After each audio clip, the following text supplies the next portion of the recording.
ഈ ലോകത്ത് കിട്ടാവുന്നതിൽ ഏറ്റവും നല്ല ഡയറ്റ്, ഏത് അസുഖമുള്ളവർക്കും കഴിക്കാവുന്ന ഡയറ്റ്, ഷുഗറുകാരനും കഴിക്കാം, പ്രഷറുകാരനും കഴിക്കാം, തൈറോയ്ഡ് ഉള്ളവനും കഴിക്കാം, വണ്ണം കുറയ്ക്കാനും കഴിക്കാം, കാശുള്ളവനും കഴിക്കാം, കാശില്ലാത്തവനും കഴിക്കാം, ഏത് രാജ്യത്തുള്ളവർക്കും കഴിക്കാം, എല്ലാ ദിവസവും കഴിക്കാം, എത്ര തിരക്കുള്ളവർക്കും കഴിക്കാം. അങ്ങനെ ഒരു ഡയറ്റ് ഏതാണെന്ന് ചോദിച്ചാൽ ഞാൻ പറയും മെഡിറ്ററേനിയൻ ഡയറ്റ് ആണെന്ന് പറയും. ഈ മെഡിറ്ററേനിയൻ ഡയറ്റിനകത്ത് എന്തൊക്കെ ഉണ്ടെന്ന് നമുക്കൊന്ന് നോക്കാം. മെഡിറ്ററേനിയൻ ഡയറ്റ് എന്ന് പറഞ്ഞാൽ ബേസിക്കലി ഒരു പ്ലാൻ ബേസ്ഡ് ഡയറ്റ് വിത്ത് ഫിഷാണ്. മീറ്റ് അതിനകത്തുണ്ട്, എന്നാലും പ്ലാൻ ബേസ്ഡ് ഡയറ്റ് വിത്ത് ഫിഷാണ്. പക്ഷേ ഇതിൻ്റെ ഏറ്റവും വലിയ ഗുണം എന്നാന്ന് വെച്ചാൽ ഇതൊരു ലോഞ്ചിവിറ്റി ഡയറ്റാണ്. ലോഞ്ചിവിറ്റി എന്ന് വെച്ചാൽ എന്താണ്? കൂടുതൽ കാലം ഒരുപാട് മരുന്ന് കഴിക്കാതെ സമാധാനമായിട്ട് ജീവിക്കുക, എന്നിട്ട് ആശുപത്രിയിൽ കിടക്കാതെ ആളുകളുടെ ഇടയിൽ, നമുക്കിഷ്ടമുള്ളവരുടെ ഇടയിൽ കിടന്ന് വെന്റിലേറ്ററിൻ്റെ ഐസിയുൻ്റെ ഒന്നും സഹായമില്ലാതെ സമാധാനമായിട്ട് മരിക്കുക. ഇതിനാണ് നമ്മൾ ലോഞ്ചിവിറ്റി ഡയറ്റ് ഉപയോഗിക്കുന്നത്. എന്തൊക്കെയാണ് ലോഞ്ചിവിറ്റി ഡയറ്റ് അഥവാ മെഡിറ്ററേനിയൻ ഡയറ്റിൽ എന്തൊക്കെയാണ് ഉള്ളത് നോക്കാം. ബേസിക്കലി മെഡിറ്ററേനിയൻ ഡയറ്റിനകത്തുള്ളതെന്ന് പറഞ്ഞാൽ നമ്മൾ മൂന്നായിട്ട് ക്ലാസിഫൈ ചെയ്യാം. ഒന്ന്, ഏറ്റവും കൂടുതൽ കഴിക്കേണ്ടത്, പിന്നെ കുറച്ച് കഴിക്കേണ്ടത്, പിന്നെ ഒട്ടും കഴിക്കാൻ പാടില്ലാത്തത്. അതിൽ ഏറ്റവും കൂടുതൽ കഴിക്കേണ്ടത് ഒരു മെഡിറ്ററേനിയൻ ഡയറ്റിനെ സംബന്ധിച്ച് അതിൽ ഏറ്റവും പ്രധാനമായിട്ടും വേണ്ടത് അതൊരു പ്ലാൻ ബേസ്ഡ് ഡയറ്റ് ആണെന്നുള്ളതാണ്. ഫിഷൊക്കെ അതിനകത്തുണ്ടെങ്കിലും പ്ലാൻ ബേസ്ഡ് ഡയറ്റാണ്. പ്ലാൻ ബേസ്ഡ് ഡയറ്റ് എന്ന് പറയുമ്പോൾ ഇപ്പം നമ്മളൊരു പ്ലേറ്റ് എടുക്കാമെന്ന് വിചാരിക്കുക. ആ പ്ലേറ്റിനകത്ത് എന്തൊക്കെ കഴിക്കണം? ഒരു പ്ലേറ്റ് എടുത്താൽ അതിൻ്റെ 30% ഹോൾ ഗ്രെയിൻസ് ആയിരിക്കണം. ഹോൾ ഗ്രെയിൻ എന്ന് പറഞ്ഞാൽ ഇപ്പോൾ ചോറ് കഴിക്കാം, ഗോതമ്പ് കഴിക്കാം, മില്ലറ്റ് കഴിക്കാം, റാഗി കഴിക്കാം. പക്ഷേ ഇതെല്ലാം ഹോൾ ഗ്രെയിൻ ആയിട്ട് കഴിക്കുക, പ്രോസസ്ഡ് ആയിട്ട് കഴിക്കരുത്. ഇപ്പോൾ നിങ്ങൾ വീറ്റ് കഴിക്കണമെങ്കിൽ പോയിട്ട് ബ്രെഡ് വാങ്ങിക്കരുത്. വീറ്റായിട്ട് ഇപ്പോൾ ചപ്പാത്തി അല്ലെങ്കിൽ ഗോതമ്പ് പുട്ട് അങ്ങനെ കഴിക്കുക. ഇപ്പോൾ റൈസ് കഴിക്കണമെങ്കിൽ ചോറായിട്ട് കഴിക്കുക, അല്ലെങ്കിൽ അരിപ്പൊടി കൊണ്ട് നമ്മൾ അരിപ്പത്തിരി ഉണ്ടാക്കി കഴിക്കുക. അങ്ങനെ ഹോൾ ഗ്രെയിനായിട്ട് കൺസ്യൂം ചെയ്യാൻ ശ്രമിക്കുക. അതാണ് ഒന്നാമത്തെ പാർട്ട്. പക്ഷേ ഒന്നാമത്തെ പാർട്ടിൽ ഞാൻ പറഞ്ഞത് 30% എന്നാണ്. ഒരു പ്ലേറ്റിന് 30% എന്ന് പറഞ്ഞാൽ 1/3 താഴെ. ഞാനൊരു 30 ഇപ്പോൾ മലയാളികൾക്ക് വേണ്ടി അവർക്കൊരു സമാധാനം കിട്ടാൻ പറഞ്ഞാൽ, എന്നാലും ഒരു 25-30% ആ ഹോൾ ഗ്രെയിൻ ആയിരിക്കണം. ബാക്കി വരുന്ന പോർഷൻ്റെ ഒരു പ്രധാന ഭാഗം, അതായത് ഒരു 50% എന്ന് പറയുന്നത് പ്രോട്ടീൻ ആയിരിക്കണം.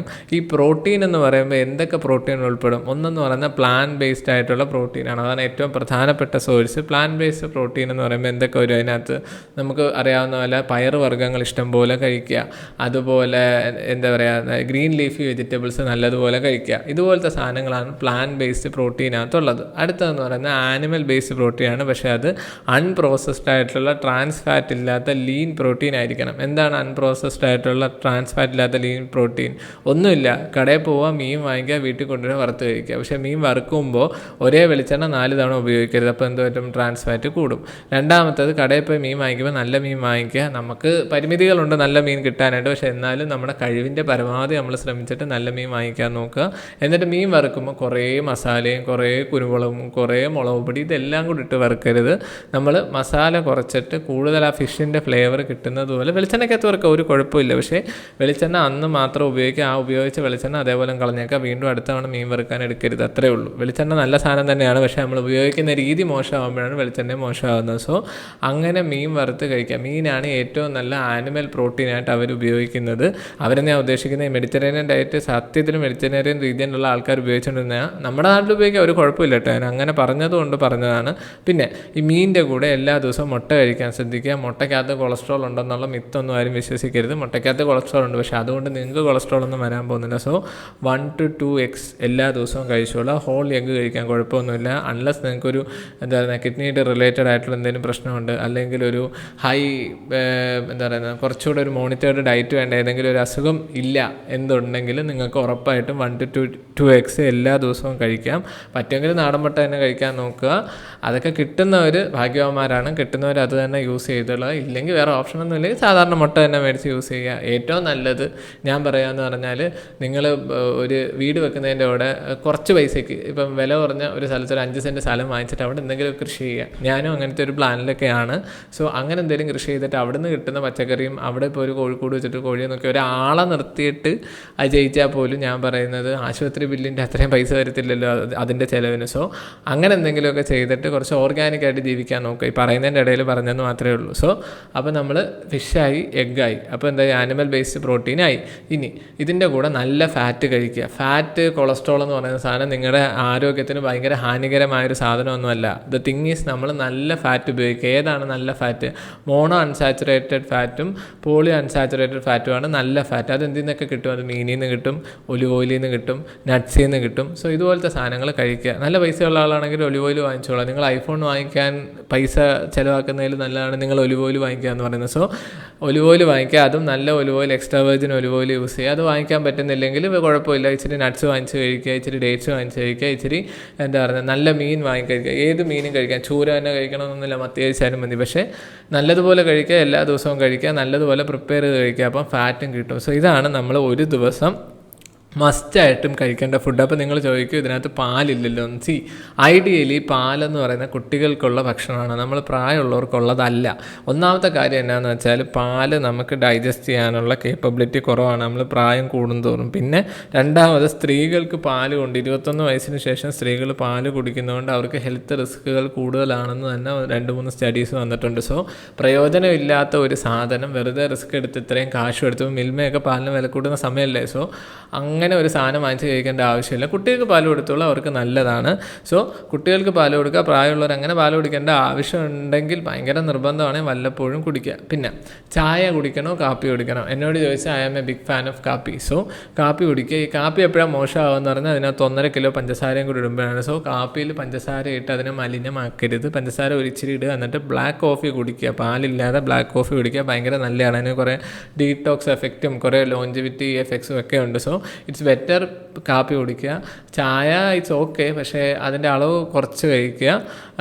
ചായ കൊണ്ട് അങ്ങനെ ഒരു ഗുണമുള്ളതായിട്ട് ഞാനിവിടെ കണ്ടിട്ടില്ല, ദോഷങ്ങൾ അവിടെ ഇവിടെയൊക്കെ ഇങ്ങനെ പറഞ്ഞ് കേൾക്കുന്നുണ്ട്. സോ ചായ ഇഷ്ടമുള്ളവർക്ക് ചായ കുടിക്കാം, പക്ഷേ ചായയുടെ അളവ് വളരെ കുറച്ച് കഴിക്കുക. ഇതാണ് ഒരു ദിവസം മസ്റ്റായിട്ടും കഴിക്കേണ്ട ഫുഡ് എന്ന് പറയുന്നത്. ഇനി കുറച്ച് കഴിക്കേണ്ട ഫുഡുണ്ട്. കുറച്ച് കഴിക്കേണ്ട ഫുഡ് എന്താണ്? മീറ്റാണ്. ഏത് മീറ്റാണ് കുറച്ച് കഴിക്കേണ്ടത്? ചിക്കൻ കഴിക്കുന്നതുകൊണ്ട് യാതൊരു കുഴപ്പമില്ല, പക്ഷേ chicken good quality of chicken കഴിക്കുക. പിന്നെ ചിക്കൻ കഴിക്കുമ്പോഴത്തേക്കും നിങ്ങൾ കഴിക്കുന്ന ചിക്കനുള്ള വർക്കൗട്ടൂടെ ചെയ്തോളൂ. അതായത് കുറേ ചിക്കൻ കഴിച്ചിട്ട് ചുമ്മാതെ ഒരു ഡെസ്കിൻ്റെ പുറയിൽ ഇരിക്കരുത്, കുറച്ച് വർക്കൗട്ടൊക്കെ ചെയ്യുക. അങ്ങനെയാണ് ചിക്കൻ കഴിക്കുന്നതിന് കുഴപ്പമില്ല. പക്ഷേ റെഡ് മീറ്റ് മസ്റ്റായിട്ടും കുറയ്ക്കുക. എന്നോട് ചോദിക്കുകയാണെങ്കിൽ കഴിക്കരുതാത്ത ഒരു ഭക്ഷണമെന്ന് ഞാൻ ക്ലാസിഫൈ ചെയ്യുന്ന ഗ്രൂപ്പിനകത്തുള്ളൊരു സാധനമാണ് റെഡ് മീറ്റ് എന്ന് പറയുന്നത്. പക്ഷേ നിങ്ങൾക്കിപ്പോൾ കഴിക്കാൻ ഭയങ്കര ആഗ്രഹമുള്ളതിനെ കഴിച്ചോളുക. മാസത്തിലൊരിക്കൽ കഴിക്കുക. മാസത്തിലൊരിക്കൽ കഴിക്കുമ്പോൾ നല്ലതുപോലെ പ്രിപ്പയർ ചെയ്ത് കഴിക്കുക, നല്ല ക്വാളിറ്റി ഓഫ് മീറ്റ് കഴിക്കുക. അതാണ് കുറച്ച് കഴിക്കുക എന്ന് പറയുന്ന സാധനം. പിന്നെ പഞ്ചസാരയും വളരെ കുറച്ച് ഉപയോഗിക്കുക. നമ്മൾ പഞ്ചസാരയായിട്ട് ഉപയോഗിക്കുക, ആർട്ടിഫിഷ്യൽ സ്വീറ്റ്നർ, പിന്നെ 0 കാലറി ഷുഗർ എന്നൊക്കെ പറഞ്ഞ് കുറേ സാധനമുണ്ട്, അതൊന്നും ഉപയോഗിക്കാതിരിക്കുക. ആർട്ടിഫിഷ്യൽ സ്വീറ്റ്നേഴ്സ് ഉപയോഗിക്കുകയേ ചെയ്യരുത്. പഞ്ചസാര ഇഷ്ടമുള്ളവർ പഞ്ചസാരയായിട്ട് ഉപയോഗിക്കുക. പിന്നെ ഒരു കാര്യം ഞാൻ വിട്ടു, എല്ലാ ദിവസവും കഴിക്കണമെന്നുള്ളതിൽ ഫ്രൂട്ട്സ് കഴിച്ചോളൂ. ഫ്രൂട്ട്സ് കഴിക്കുമ്പോൾ ഞാൻ എല്ലാ വീഡിയോയിലും പറയുന്ന പോലെ കട്ട് ഫ്രൂട്ട്സ് ആയിട്ട് കഴിക്കുക, ജ്യൂസ് അടിച്ച് കഴിക്കരുത്. പിന്നെ ഫ്രൂട്ട്സ് ഭയങ്കര വില കൂടിയ അവക്കാഡോയും പിന്നെ ഡ്രാഗൺ ഫ്രൂട്ടും ഒന്നും വാങ്ങി കഴിക്കണമെന്നില്ല. നമ്മുടെ നാട്ടിലിടുന്ന മാങ്ങ കഴിക്കുക, നല്ല ഫൈബറുള്ള നല്ല നാരുള്ള മാങ്ങ കഴിക്കുക, പേരയ്ക്ക കഴിക്കുക, അതുപോലത്തെ കാര്യങ്ങൾ കഴിച്ചോളുക. ഈ എക്സ്പെൻസീവ് ഫുഡിലെ ഒരുപാട് ന്യൂട്രിയൻസ് ഉള്ളൂ എന്ന് പറയുന്ന മിത്ത് നിങ്ങളാരും വിശ്വസിക്കാതിരിക്കുക. നമ്മുടെ വീട്ടിൽ കിട്ടുന്ന ഒരുപാട് സാധനങ്ങൾക്ക് ഒരുപാട് ന്യൂട്രീഷണൽ വാല്യൂ ഉണ്ട്. സോ അതുപോലത്തെ ഫ്രൂട്ട്സ് കഴിച്ചോളുക. ഷുഗറുകാർ ഫ്രൂട്ട് കഴിക്കരുതെന്ന് എവിടെയും പറഞ്ഞിട്ടില്ല കേട്ടോ. ഷുഗറുകാർ ഫ്രൂട്ട്സ് കഴിച്ചോളുക, കട്ട് ഫ്രൂട്ട്സ് കഴിക്കുക, പക്ഷേ ബ്രേക്ക്ഫാസ്റ്റിന് കഴിക്കുക, ഡിന്നറിനാരും ഫ്രൂട്ട് കഴിക്കാൻ നിൽക്കണ്ട. സോ ഇത്രയാണ് എസെൻഷ്യൽ ആയിട്ടുള്ള ഫുഡ്. ഇനി കഴിക്കാൻ പാടില്ലാത്ത സാധനങ്ങൾ എന്ത്? കഴിക്കാൻ പാടില്ലാത്ത സാധനങ്ങൾ ഭയങ്കര സിമ്പിളല്ലേ പറയാൻ. ഒരു ബേക്കറിലോട്ട് പോവുക, ഷെൽഫിൽ ഇങ്ങനെ നോക്കുക, അവിടെയുള്ള ഒരു സാധനവും കഴിക്കരുത്. അതാണ് ആക്ച്വലി കഴിക്കാൻ പാടില്ലാത്ത സാധനങ്ങൾ. കാരണം ട്രാൻസ് ഫാറ്റ് ഉള്ള സാധനങ്ങൾ കഴിക്കരുത്, ആർട്ടിഫിഷ്യൽ സ്വീറ്റ്നസ് ഉള്ള സാധനങ്ങൾ കഴിക്കരുത്, ഹൈ ഗ്ലൈസീമിക് ഇൻഡെക്സ് ഉള്ള സാധനങ്ങൾ കഴിക്കരുത്. സോ ഇത്തരം സാധനങ്ങൾ പരമാവധി ഒഴിവാക്കുക. അത് മാത്രം ഒഴിവാക്കിയാൽ മതിയാവും, ബാക്കി സാധനങ്ങളെല്ലാം നിങ്ങൾക്ക് കഴിക്കാം. പിന്നെ മരുന്നുകളും പരമാവധി ഒഴിവാക്കുക. അപ്പോൾ ഇത് കഴിഞ്ഞപ്പോൾ ഫുഡ് കഴിഞ്ഞ്, ഫുഡിൻ്റെ കൂടെ മെഡിറ്ററേനിയൻ ഡയറ്റിൽ 2 സാധനങ്ങളോട് അവർ പറയുന്നുണ്ട്. അതിലൊന്നാമത്തെ ഏറ്റവും പ്രധാനപ്പെട്ട സാധനം എന്ന് പറയുന്നത് നമ്മളൊരു സോഷ്യൽ ഗ്യാതറിങ്ങിൽ പങ്കെടുക്കുക എന്നുള്ളതാണ്. നമ്മൾ ആരും ചെയ്യാത്തൊരു കാര്യമാണ്. നമുക്ക് സോഷ്യൽ ഗ്യാതറിംഗ് എന്ന് പറയുന്നത് ഫോണിനകത്ത് വാട്സപ്പ് ഗ്രൂപ്പാണ്. അങ്ങനെയല്ല, ഒരുപാട് studies especially blue zone areas എന്ന് പറഞ്ഞ കുറേ സ്ഥലങ്ങളുണ്ട്. അതായത് ആളുകൾ ഒരുപാട് കാലം ജീവിക്കുന്ന, ഒരുപാട് അസുഖങ്ങളില്ലാതെ ജീവിക്കുന്ന, ഇപ്പോൾ ജപ്പാനിലൊക്കെയുള്ള സ്ഥലങ്ങളുണ്ട്. അപ്പോൾ ആ സ്ഥലങ്ങളുടെ ഏറ്റവും വലിയ പ്രത്യേകത അവർക്കൊരു കണ്ടിന്യൂസ് സോഷ്യൽ ഗ്യാതറിംഗ് മെക്കാനിസം ഉണ്ട് അവിടെ. അതായത് ആഴ്ചയിലൊരിക്കൽ ഒരു ഗ്രാമമാണ്, ഗ്രാമത്തിലുള്ള ആളുകളെല്ലാം ഒത്തുകൂടുന്ന ഒരു ഫംഗ്ഷൻ കാണും. ആ ഫംഗ്ഷൻ പോലെ നമ്മുടെ നാട്ടിലുണ്ട്. ഇപ്പോൾ കല്യാണമുണ്ട്, പെരവാസ്തോലിയുണ്ട്, അടിയന്തരമുണ്ട്, കൊച്ചിൻ്റെ നൂലുകെട്ടുണ്ട്. അപ്പോൾ ഇതിനെല്ലാം പൊക്കോള്, ആളുകളുമായിട്ട് സംസാരിക്കുക, അത് നമ്മുടെ സ്ട്രെസ്സ് കുറയ്ക്കാൻ ഭയങ്കരമായിട്ട് സഹായിക്കും. സോ സോഷ്യൽ ലൈഫ് മെയിൻറ്റെയിൻ ചെയ്ത് പോവുക. അടുത്തതെന്ന് പറയുന്നത് ഇതിൻ്റെ കൂടെ തന്നെ പ്രധാനപ്പെട്ട കാര്യമാണ് എക്സസൈസ് എന്ന് പറയുന്നത്. എന്ന് കരുതി ഒരു 3/4 മണിക്കൂർ എല്ലാ ദിവസവും വർക്കൗട്ട് ചെയ്യണമെന്ന് ഞാൻ പറയുന്നില്ല. 15 to 20 മിനിറ്റ്സ് എല്ലാ ദിവസവും വർക്കൗട്ട് ചെയ്യുക. വർക്കൗട്ട് ചെയ്യുമ്പോൾ അതിനകത്ത് എപ്പോഴും സ്ട്രെങ്ത് ട്രെയിനിങ് വേണം, സ്റ്റെബിലിറ്റി വേണം, അതുപോലെ തന്നെ കാർഡിയോവാസ്കുലർ വർക്കൗട്ടും വേണം. ഈ 3 സാധനങ്ങൾ ഇൻകോർപ്പറേറ്റ് ചെയ്തുകൊള്ളുക.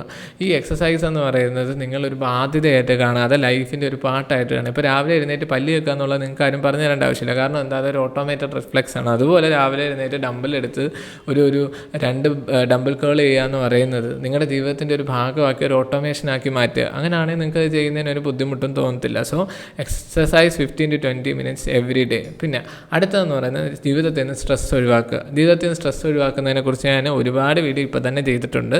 സോ സ്ട്രെസ്സിനെ കുറിച്ച് നമ്മളൊരു സെപ്പറേറ്റ് വീഡിയോ ചെയ്യുന്നതായിരിക്കും. സോ ജീവിതത്തിൽ സ്ട്രെസ് ഒഴിവാക്കുക. സോ ഇതെല്ലാമാണ് ഒരു മെഡിറ്ററേനിയൻ ഡയറ്റ് എന്ന് പറയുന്നത്. ഈ ഡയറ്റ് മാത്രം നിങ്ങൾ ഫോളോ ചെയ്യുക. നിങ്ങൾ എന്ത് അസുഖമുള്ളവരാണെങ്കിലും ഈ ഡയറ്റ് ഓക്കെയാണ്, കുറച്ച് എക്സെപ്ഷൻസ് ഒഴിച്ച്. സോ മെഡിറ്ററേനിയൻ ഡയറ്റ് എല്ലാവരും ഫോളോ ചെയ്യുക. എന്നിട്ട് ഈ ഡയറ്റിന് വേണ്ടി, ഡയറ്റ് എന്ന് പറയുമ്പോൾ ഭക്ഷണം മാത്രമല്ല, ഞാൻ ഈ അവസാനം പറഞ്ഞ കാര്യങ്ങളും അതിനകത്തുണ്ട്. സോ ഇതിന് വേണ്ടി പൈസ മുടക്കുക. അല്ലാതെ കുറേ ബ്ലഡ് ടെസ്റ്റ് വേണ്ട എന്നല്ല ഞാൻ പറയുന്നത്. ഹെൽത്ത് മോണിറ്റർ ചെയ്യാനുള്ള ബ്ലഡ് ടെസ്റ്റ് ചെയ്യുക. അല്ലാതെ കുറേ സപ്ലിമെൻറ്റ്സിലും അതുപോലെ എന്താ പറയുന്നത് ഫുൾ ബോഡി ചെക്കപ്പിലും അല്ലാതെ ആശുപത്രിയിൽ പോകാനും പൈസ ചിലവാക്കാതെ ഇത്തരം കാര്യങ്ങൾക്ക് വേണ്ടി പൈസ ചിലവാക്കിയിട്ട് ദയവ് ചെയ്ത് ഞങ്ങൾ ഡോക്ടർമാരുടെ ആശുപത്രികളുടെയൊക്കെ ജോലി ഭാരം കുറച്ച് തരിക.